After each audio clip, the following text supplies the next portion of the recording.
Para las personas que nacieron en el año 90-94, probablemente recordarán ciertos eventos que explicaré en un momento.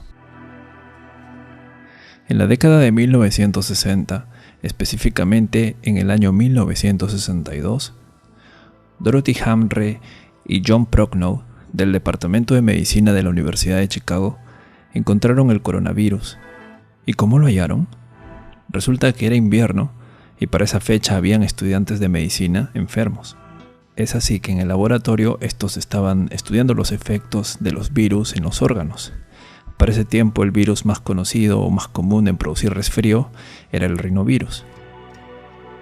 Es así que tomando un poco de células de las fosas nasales de estos pacientes que estaban enfermos y a su vez inoculando estos en un pedacito de riñón humano, observaban cómo habían ciertos patrones de inflamación. La sorpresa ocurrió cuando en el invierno de 1962, al obtener las muestras de estos alumnos de medicina e inocularlas en el riñón de prueba, encontraron que la inflamación era diferente que el del rinovirus. Con eso ya había indicios de que un nuevo virus se había detectado. No se sabía el nombre, no se sabía lo que era, pero era algo del tracto respiratorio y se podía transmitir de humano a humano. Tras este hallazgo, en el año 1967, Almeida y Tyrrell logran tomarle foto con el microscopio electrónico. De esa forma se descubre por primera vez su estructura de corona. Lo que están viendo son las primeras fotos del coronavirus, que hasta ese momento no tenía nombre. Cabe resaltar que los microscopios convencionales no tienen la capacidad para ver el virus. En cambio, los electrónicos o microscopios de electrones sí los tienen. Bien, siguiendo con la historia, una vez descubierto el virus y con el pasar de los años, se identifican otros grupos de este virus. El gamma coronavirus, que ataca a aves grandes, mamíferos y marinos. El delta coronavirus, que solo ataca a aves. Y los más importantes, el alfa y beta coronavirus, que atacan ganado bovino, porcino, animales de compañía, murciélagos y, sobre todo, al ser humano. ¿Y cuál es el agente causal del que se habla en las noticias? Pues nada más y nada menos que el beta coronavirus, que como les había dicho, hace años no daba problema alguno, ya que era un resfriado común. Sin embargo, en este nuevo milenio, las cosas han cambiado totalmente. Es así que en el año 2002, como algunos recordarán, informaban mucho en las noticias sobre el fallecimiento de personas por neumonía atípica. Resulta que en ese año China afrontaba el surgimiento de una nueva neumonía, más potente, más letal. El origen de este evento fue Cantón, China, año 2002.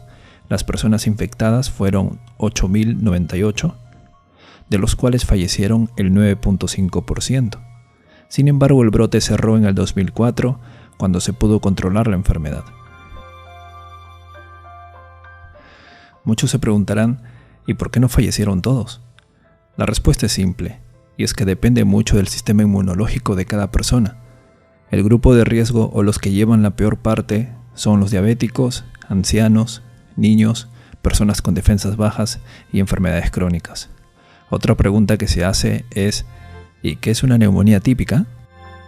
Para comprender qué es una neumonía típica, primero hay que saber qué es la neumonía.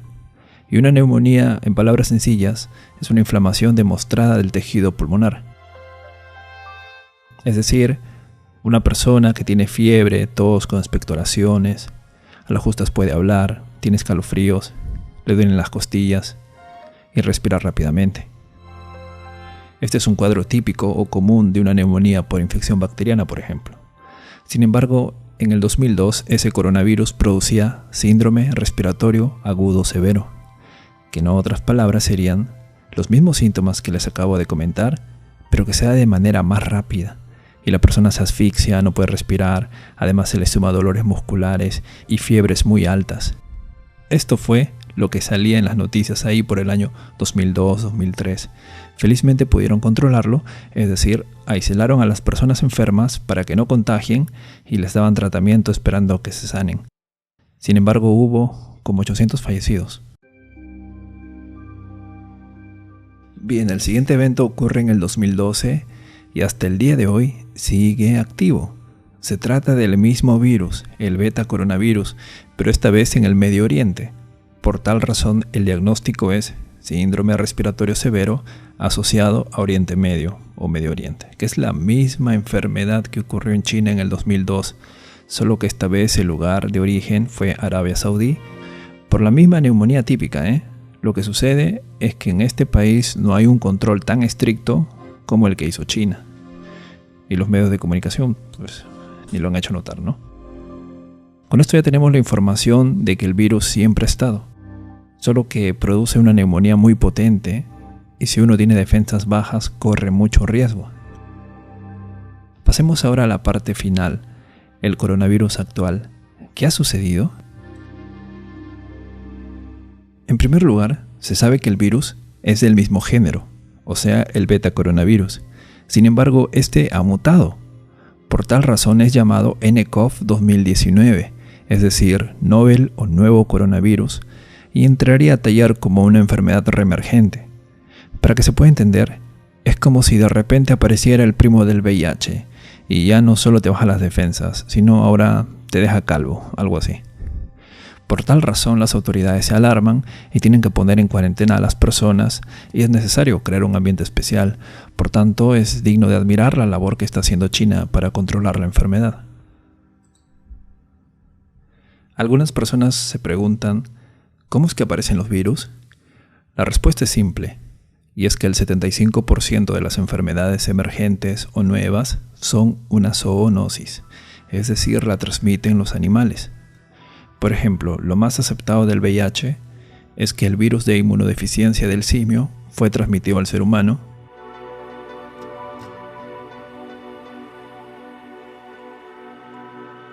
pudo acoplarse en este y a su vez mutó para ser transmitida solamente a otros humanos.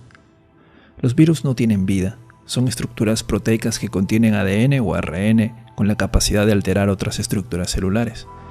Para ello tiene que haber compatibilidad. Aún así, los virus pueden cambiar su composición constantemente debido al hospedador en el que se encuentran. Es por eso que todos los años, digamos, te da la gripe, salvo que genéticamente seas resistente a estos virus. También cabe resaltar que su tiempo de vida media en el ambiente es limitado. Y por otra parte, el coronavirus es termolábil, es decir, no sobrevive en el calor, tampoco sobrevive al alcohol, dado que su secuencia de ARN se destruye. Para finalizar, hablemos del nCoV. Esto sucede a finales del mes de diciembre, en la zona de Wuhan, provincia de Hubei.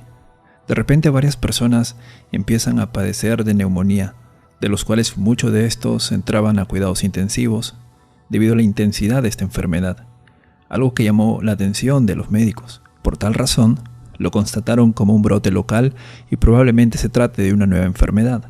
Es así que al hacer las preguntas a los pacientes, estos decían que habían estado en el mercado de pescados y mariscos de Wuhan. Por lo cual, el 1 de enero se cerró ese mercado y las autoridades chinas informan a la OMS sobre una serie de casos de neumonía de origen desconocido. Cabe resaltar que en el mercado existen animales vivos y humanos que conviven, por tal razón podría tratarse de una zoonosis. El 7 al 8 de enero, tomando muestras de los pacientes enfermos, los científicos encuentran que se trataba de una nueva cepa de coronavirus y fue catalogado como nCoV. El 11 de enero sucede la primera muerte producto de este patógeno. El 12 de enero, China informa la secuencia genética de este virus.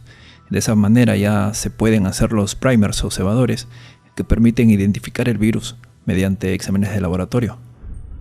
El 13 se notifica el primer caso o persona infectada fuera de China. El 17, un artículo publicado en el Imperial College de Londres advierte que el número de casos de Wuhan es cerca de 1700. El 20 se confirma que el virus se puede transmitir entre humanos. El 23, la OMS reconoce la emergencia china, pero asegura que es prematuro hablar aún de una emergencia sanitaria a escala mundial. El 24 se confirma el primer caso en Francia. El 25, más de 40 fallecidos y 1000 casos confirmados, además de 56 millones de personas confinadas en la provincia de Hubei, o mejor dicho, puestas en cuarentena. El 28, varios países organizan la repatriación de sus ciudadanos a China. Asimismo, el país solicita que los traigan de vuelta, dado que son 5 millones de personas que salieron de Wuhan antes de que la ciudad se haya declarado en cuarentena, y por tal razón hay preocupación de que pueden ser posibles portadores del coronavirus. Lo que sucede es que algunas de estas personas viajaron por vacaciones de Año Nuevo lunar y otros huyendo de la epidemia. De hecho, gran parte del segundo grupo abandonó la capital de la provincia de Hubei y se dirigió a ciudades vecinas. Aunque el Estado moviliza grandes lotes de materiales y suministros médicos hacia Hubei, las autoridades locales advirtieron que había un gran déficit de estos productos por la cantidad de enfermos que surgen a diario. Ahí salen las noticias esto del hospital construido en 10 días, por ejemplo. El 29 de enero se confirma que la epidemia, o pandemia ya en este caso, supera la cantidad de casos registrados durante la epidemia del 2003, que fueron cerca de 8.000 personas. Actualmente ya vamos cerca de 10.000, hoy 31 de enero. Les dejo en la descripción del video el mapeo hecho por la Universidad de Johns Hopkins, donde se aprecia la cantidad de estos casos confirmados, o sea que tienen la enfermedad verazmente, así como cuántos han fallecido y cuántos se han recuperado. El 26 de enero habían cerca de 3.000, ahora ya hay casi 10.000, y probablemente seguirá subiendo. Y por último, el 30 de enero del presente año, la OMS la declara emergencia de salud pública a nivel internacional. Entonces, estimados amigos, estamos bajo una amenaza en la cual se está haciendo todo lo posible para controlarla. Lo mejor que se puede hacer es alimentarse bien para aumentar las defensas y evitar en lo posible contacto con personas con problemas respiratorios y que hayan venido de Asia. Y si la enfermedad ya está en tu país, evitar el contacto con enfermos de carácter respiratorio, dado que la enfermedad se transmite por gotas de saliva o secreciones de pacientes, ya que estos contienen viriones y pueden sobrevivir horas. Si una persona infectada estornuda y se tapa con la mano, su mano está contaminada, y si con esa mano toca un botón, pues lo contamina. Si saludas en la cara a alguien infectado, pues terminas contaminándote la cara. Ojo, si en este momento tienes gripe, digamos, y no has tenido contacto con alguien procedente de Asia, no entras en los casos probables para identificar coronavirus, sino otros tipos, ya sea influenza o rinovirus. Si vas al hospital a solicitar que te detecten coronavirus, es por las puras, porque lo que se espera son pacientes que vengan de Asia, porque serían los casos sospechosos. Espero que se entienda, y que hayan comprendido algo más con respecto a esta enfermedad. Mientras haya un control riguroso en cada país, la enfermedad no avanzará. Y aún así, quienes están en riesgo son los niños, ancianos, personas con defensas bajas. Por eso hay que aumentar las defensas y a cuidarse. Nos vemos.